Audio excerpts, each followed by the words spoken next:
All right, what's up, everybody? Welcome to the franchise, the Lady Braves. You're looking at Madeline Brookshire, aka Maddie the Batty, aka Maddie Big Money Brookshire, aka Maddie Moneybags Brookshire, aka Maddie Blaze Brookshire, the woman of many names.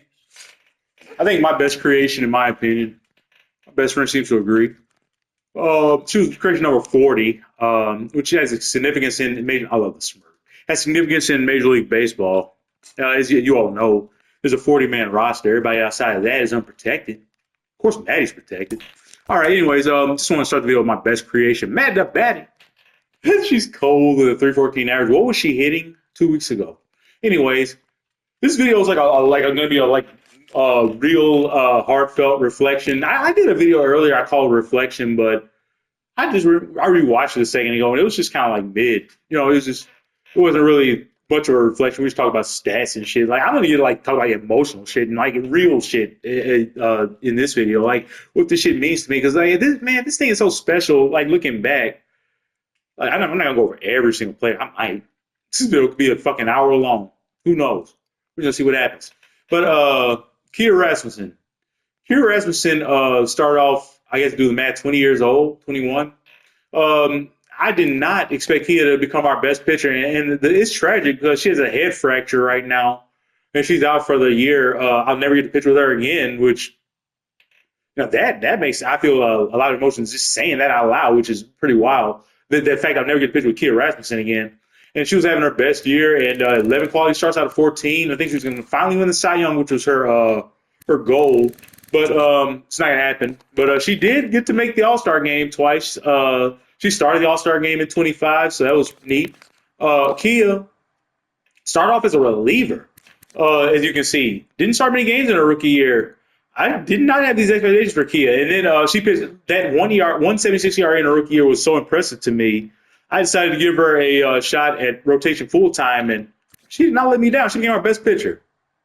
Incredibly consistent. And was on the way to her best season and just got cut down by injury. And I don't undo any injury. I don't cheat any of that. So I just accepted it and I moved on. But it's tough. Like I've said before that, like if I got a really bad injury, I'd do the manual injury to undo it. But I swear to God, I swear to you guys, I never used it a single time in this entire franchise. I never did a single goddamn injury. And I could have. But I believe in integrity and saying, I just could not do it. Because this thing means the world to me. This is way more special than any franchise I've ever done in my life. And Alex Correa, I could have undid her injuries, man. She was just that horrible luck. Like, got major injuries. Look at my ACLs, MCLs. I wish this game had an injury history like OTP does so I could really reflect. But they were major injuries like broken legs and shit. Like if you had two major injuries in 1 year in 2025. I think MCL and finally broke her leg. And yeah, like I did not know if we were ever gonna get a full season with Alex. And then I kind of managed her play time, like I kind of micromanaged it the year in 26. And she had a good year. Don't get me wrong. This is a good year. Good year for a shortstop. But then the fucking 2027 she played basically the same number of games, 42 home runs, which leads the majors, 107 RBIs, didn't quite win MVP, finished second, I believe. I think she should have won it over Otani. 7.9 WAR, more than doubled her WAR from last year. Huh, the home run champion, Hank Aaron Award winner. So didn't even make the damn All-Star game. Wasn't even in the top 5 of voting. Guess you got to earn that shit. Reputation matters. And if reputation matters, I'm glad she didn't make it. She was never healthy. She had to earn it, and she would have made it next year, but we'll never know because I'm done after this year.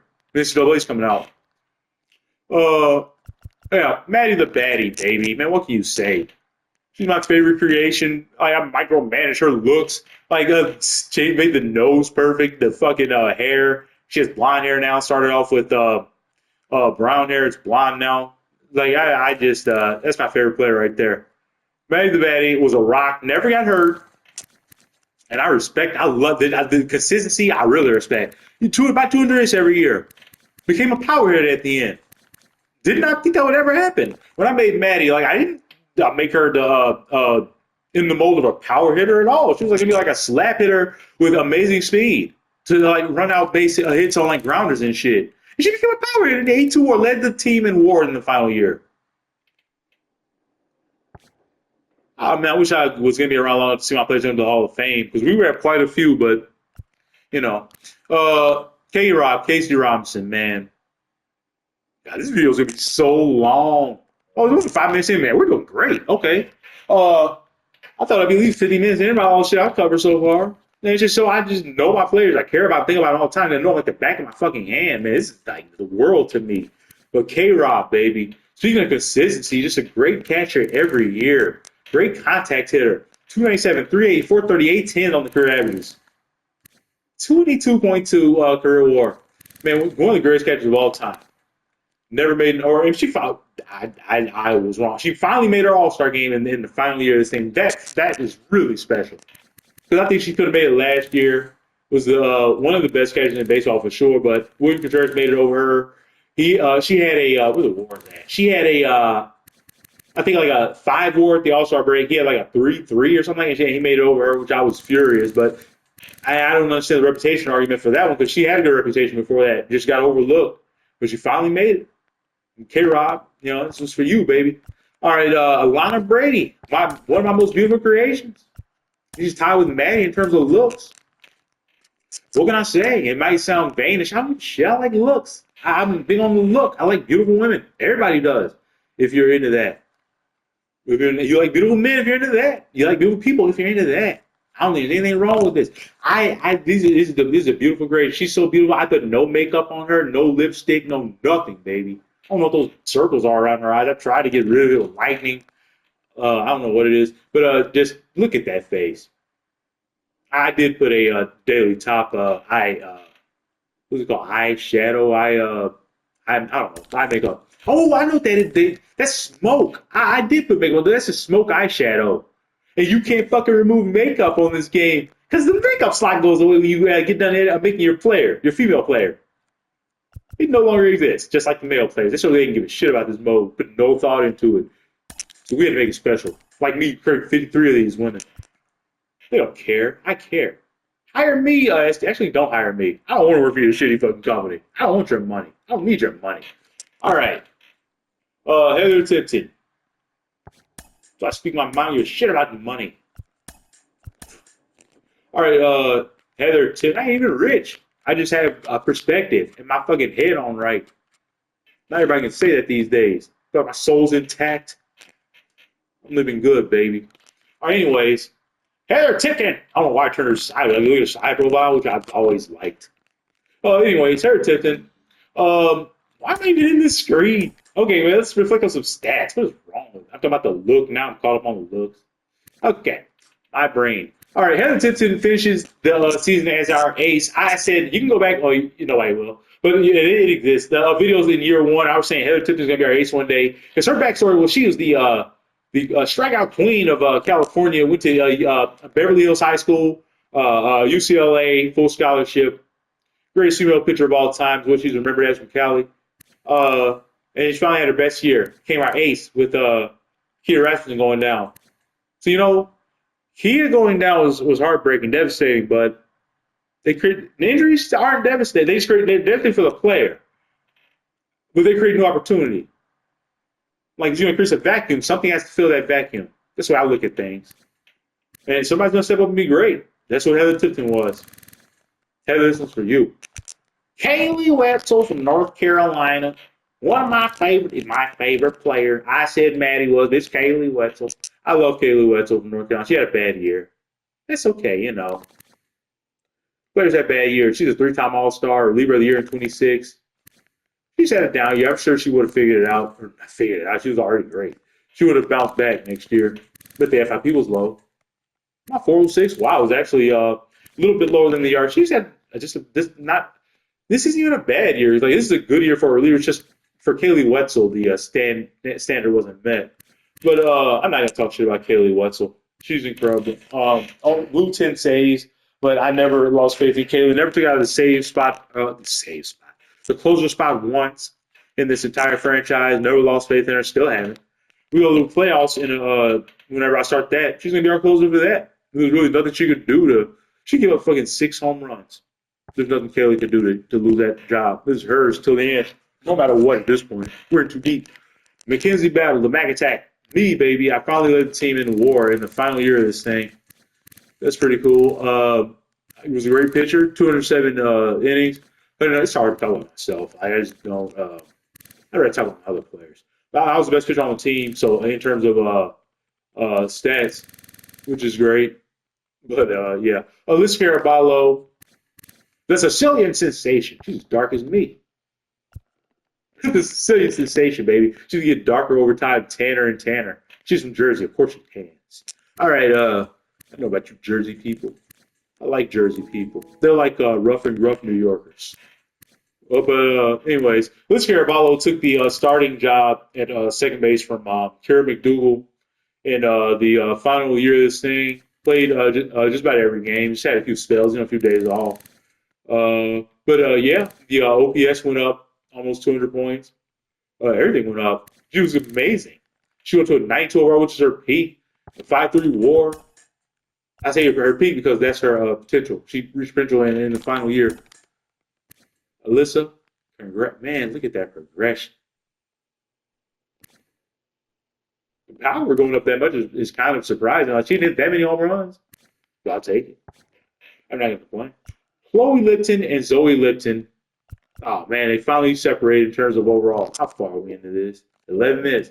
They finally say they literally, I think, like, so, man, it was so crazy. Like, they started off as one of them, so I can't remember who was who at this point. Started off as a 72 overall, one started as a 79. They caught each other.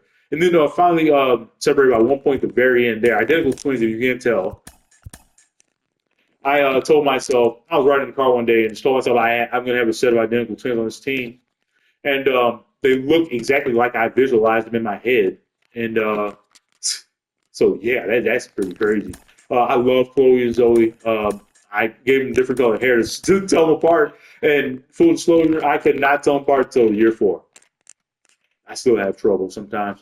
But yeah, they've had the same hair together, same everything, do everything together, same progression together apparently, and I've enjoyed having Chloe and Zoe as my setup men, setup women, whatever is these last 4 years. Like Chloe had a high ERA, 4.79. So it's come full circle. She was like really disappointing in year 1. I sent her down to AAA, and they were apart for the first time, these identical twins, and she bounced back next year with her best year, and then was great again the next year, and then this year she 4.79, she's back to the high ERA, which I don't really care because I'm going to be pitching with her in the playoffs, and the Rays none of this matters, like because I know how to pitch. I don't care about what the computer did. All right, Isla Bartlett, baby, 32 home runs. Isla became a power hitter. God, I love Miss Mom. She did not make an All-Star game, but she finally won a Gold Glove, which Iowa plays some of the smoothest defense I've ever seen at third base. I call it the female Brooks Robinson. How is that only a 1.5 WAR? That's why I talk shit about WAR, the stat WAR, because this is like it seems like the difference between this year and the year before seems negligible. Like it's very like she struck. Okay. I don't know deep into this shit, these numbers. She scored less runs. Who cares? She can't control that. That's what the batter after her does. She got on base the same clip, basically. So it's not her fault she scores many runs. She had the same number of hits, basically, virtually. Same number of doubles. Same number of triples. More home runs. Same number of RBIs, virtually. Walk, same, basically. If it's with intent, it's the same. Struck out a lot less. Even stole some bases. Same average. Got on base less. Slugging went up 30 points. OPS went up 15 points. How is the WAR lower? Is it the 9? But I don't think they take defense into account on WAR on this game. How did the WAR go down more than double? More than half, I mean. Fuck WAR. Fuck the stat and the fuck whatever you want to fucking call that fucking abomination of fighting with the weapons. All right, can you tell I'm anti-war? All right, Whitney Pew Pew Pew has had a weird career. I thought Whitney Pew was going to be like a prolific power hitter, like 40, 50 dingers a year. Did not turn into that, but she was still respectable. A really good first baseman in terms of defense. Never progressed on defense as much as I thought she would, but like I said, I don't care. Like I'm controlling the playing on D2, so I got good reflexes. She had a great year. 3 WAR. Whitney, this for you. Yeah, I'm kind of getting. I need to wrap this up. It's 15 minutes at this point, and I think I covered all the starters. I think the rest of them are like bench bats. I think I covered all the starters. So hey, I did good. 15 minutes. A good place to stop. That was a real good reflection. I feel like. Yeah, phone's getting blown up. Uh, I'm Mr. Popular. All right, real good reflection. I didn't talk about Shelby Rainier. Shelby Rainier, this shit's special. I'm glad I went to the screen. I didn't talk about all stars because I was doing it in terms of overall. Shelby Rainier, her fucking contact went down a lot, but why though? Man, her career average, she was higher than her career average this year. This game makes no sense in some ways, but in some ways it's great. But she did not play on the team at all last year. Comes back, still a prolific power hitter. Had her best year in terms of the home runs and RBI. She's like, still got it. Don't ever disrespect me and send me down AAA again, which I won't. I'm sorry, Shelby. Don't kick my ass. All right. Sorry. I've now officially talked about all. No, Kim Torres. Kimberly Torres is going to be rumored as the biggest offensive bust. It had to be at least one, right? Somebody got a bust. Offensive bust on this damn team. She got hurt every year like Alex, but Alex actually turned it around. Kim Torres, never hit for average. That's my fault. I made it this way. She did hit for power. The WAR is really high, which I guess I don't understand WAR. Like, how's that a valuable player hitting 232, 296? I don't get, man. Kim Torres, this is for you. You were about what I will say about her is the fielding is immaculate. She won Rookie of the Year. I forgot about that. 100 games even, I think. Yeah, 100 games even, 22 days. She got hurt. Missed the last 62 games and still won Rookie of the Year. That's how good she was. And after that year, I had incredible expectations for her. I thought, man, she could hit like 40 home runs that year. No! Power went way down, played a lot more games. She was not great. But, yeah, the WAR was still great. But I don't know, man. Kimberly Torres is for you. They should be valuable in terms of WAR. All right, Hammer and Hatter. I got to talk about. I couldn't end the video without talking about Hammer and Hatter, the Manhattan Masher. Hit that walk-off home run against the Cubs in the playoffs. Even though we lost that series, I don't care. That was still special. She never became a starter like I thought she would be, but you still need role players. And I brought her up for the playoffs because she's, as you can see, incredibly clutch. So where's clutch? I'm saying incredibly. I remember her being clutch. Oh, there's 99. Okay, remember you did not deceive me. Okay, Rose McClain is the rookie. She's up, baby. Had a great rookie year. She's our 2-hitter, put a lot of pressure on her. It's lefties. I think she can handle it. Little Rosie McClain from Ireland, baby. All right, I made the video. We talked about everybody that needed to be talked about. Let's go, Lady Braves. Let's win one more for the Gipper, baby. I'm the Gipper, I guess. All right, thanks for watching.